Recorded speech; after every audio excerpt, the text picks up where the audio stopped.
This is a part two of something that had happened.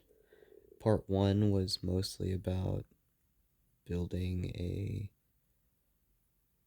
kind of a prerequisite to today's video, because to watch part one, you would understand a lot more about why I felt the way I did. And yeah, let me just start talking. I would just say go watch the part one. So, I had this moment of confirmation recently where I stopped. Like, I've been feeling less alienated, less dissociated. I've been feeling like just feeling in general, being affected by the world, not just being so disconnected all the time. The keeping my head down and avoiding everything, eye contact, faces, is becoming less and less of a thing that I do. And I love it. I feel like I'm living. I no longer feel, like I said, alienated.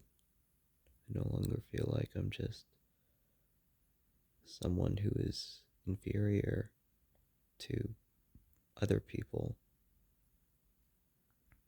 I basically would feel as if I wasn't human, and I would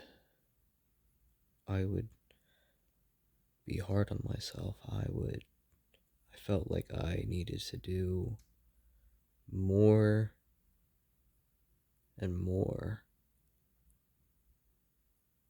and more just to feel like I was like them, like I was just on par with people. But I've also been growing. And even though I still want to do more than the average person, I don't feel this abyss, this endless climb of just trying to reach average, just trying to reach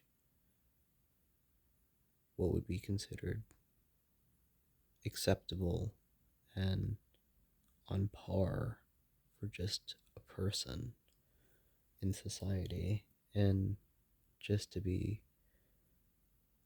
part of the people.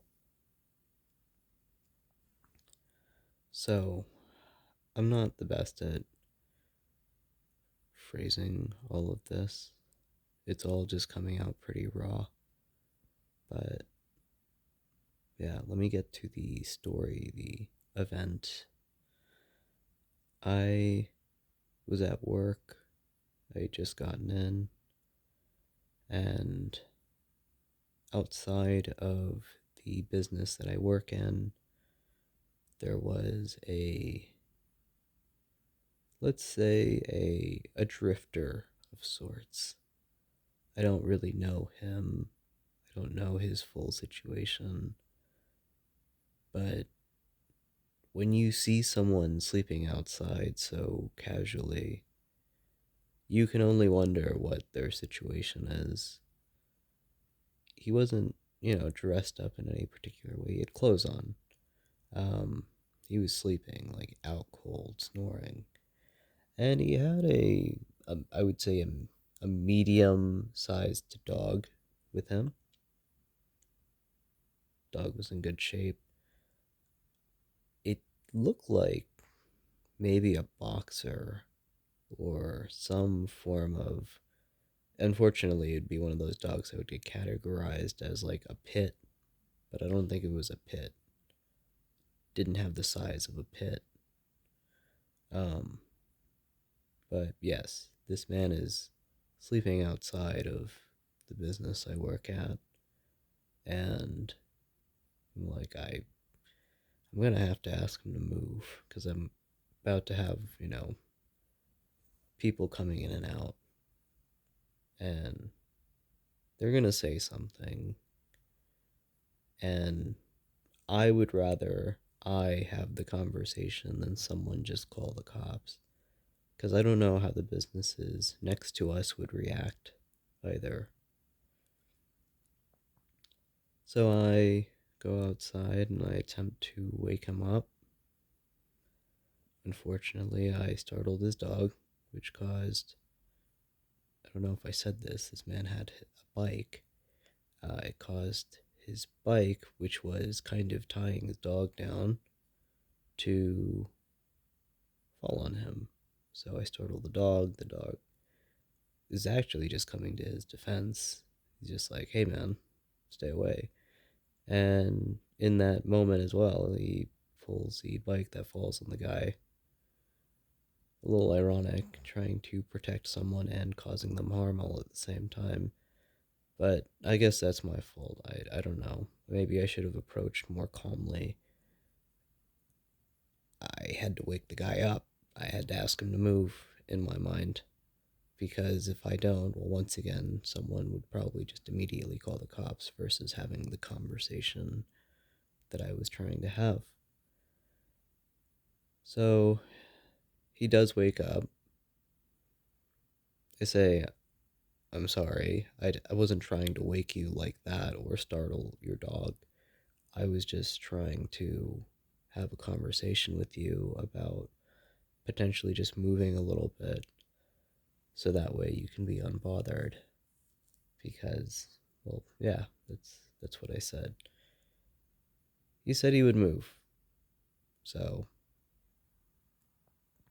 I accept that, and I know he just woke up. Also, just had a bike fall on him, and I go back inside where I sit.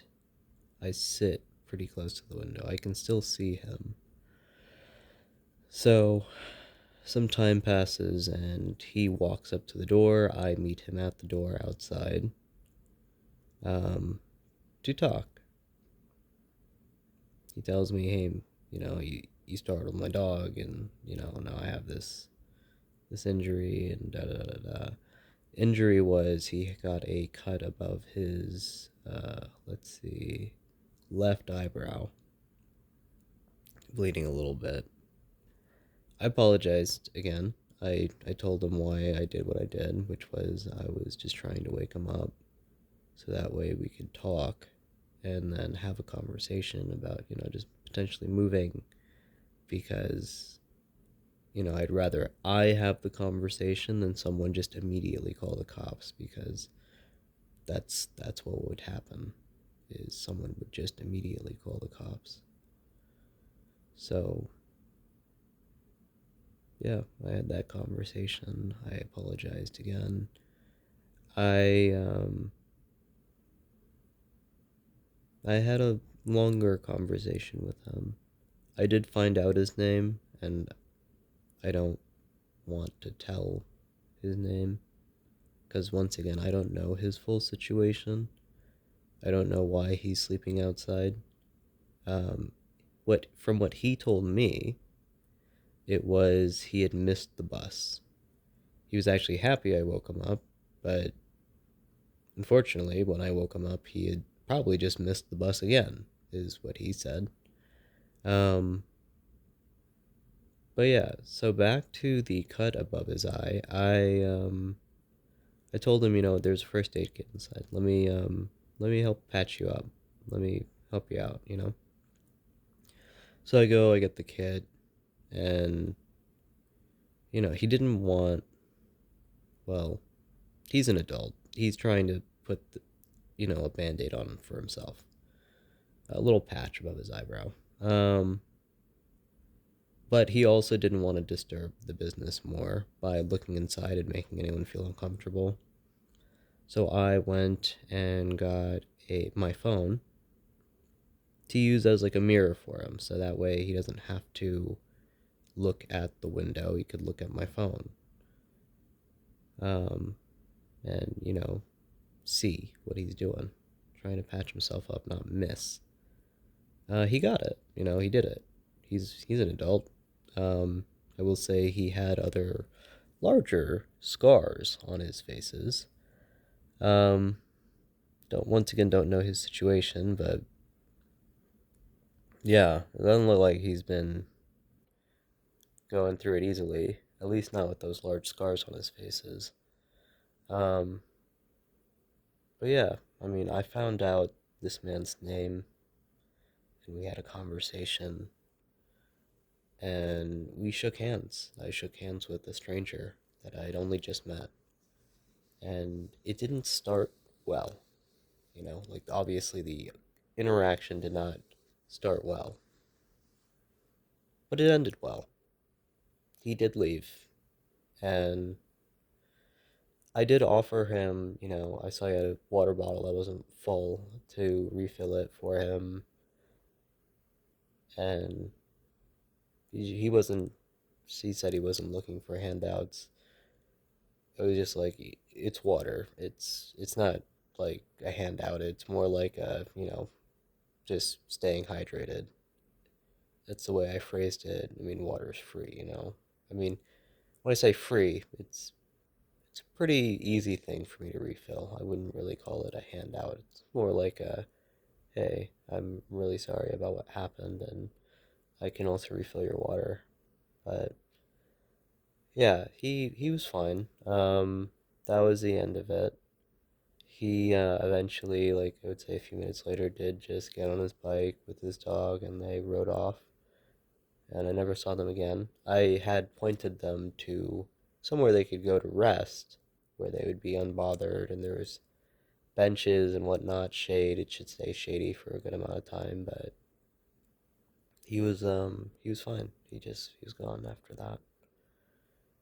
Um, Now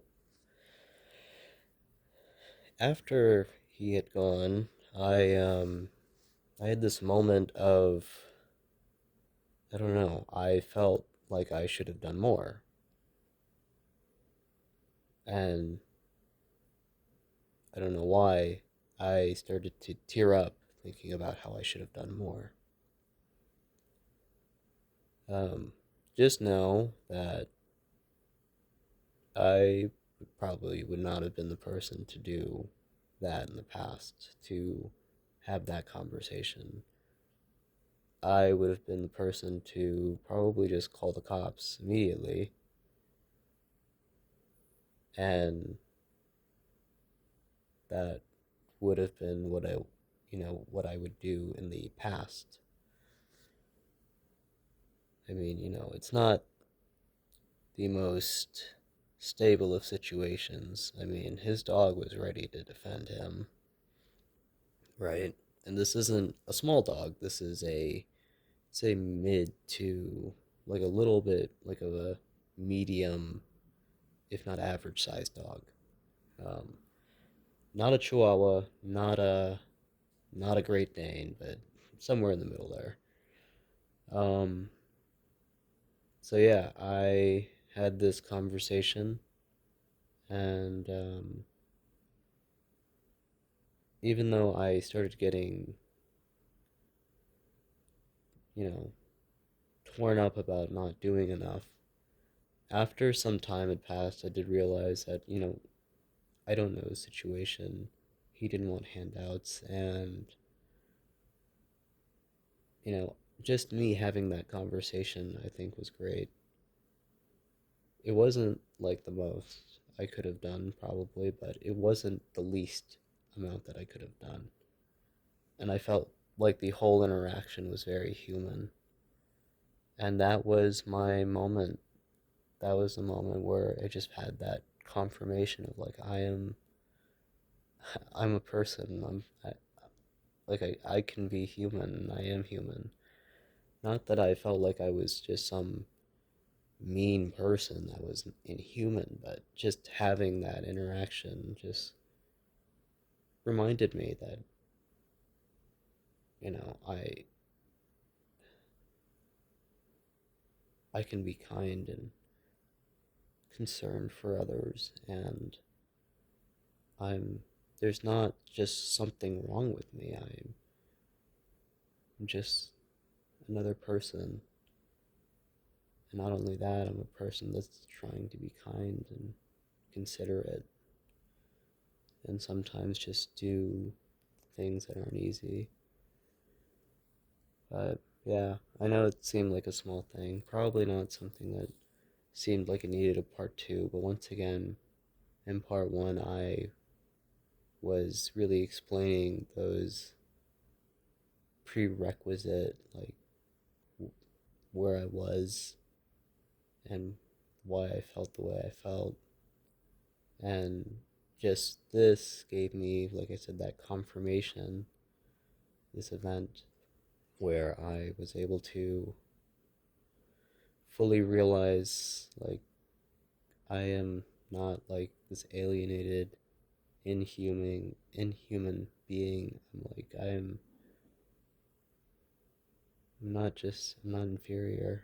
I'm, I'm just a person, just like everyone else.